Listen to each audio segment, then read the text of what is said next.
So implied consent laws that require you to submit to a breath, blood, or urine test vary from state to state across the United States. All 50 states have implied consent laws.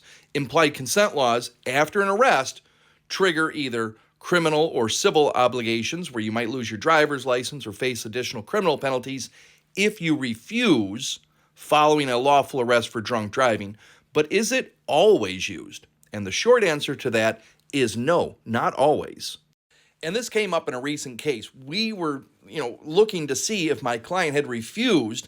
And here in Michigan, if you refuse, it's a 1-year suspension and 6 points to your license unless somehow you can win at the Michigan Secretary of State.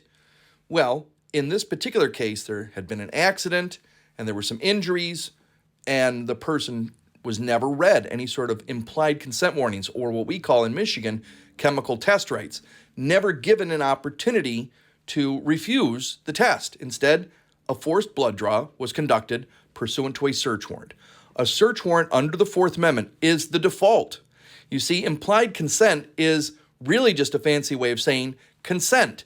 Do you consent to a search? If you consent to it, then the Fourth Amendment is not implicated. But if officers skip implied consent entirely and go straight to a search warrant, that of course is permissible.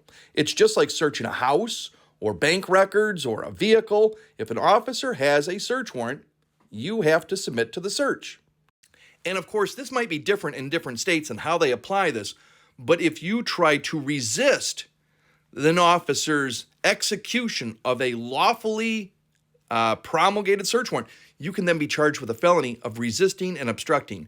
And in Michigan, we actually have a case on the books where this big fella, he was subjected to a blood draw after a search warrant had been conducted, and he looked at that officer and he said, "You ain't gonna draw my blood." And that just added a felony offense.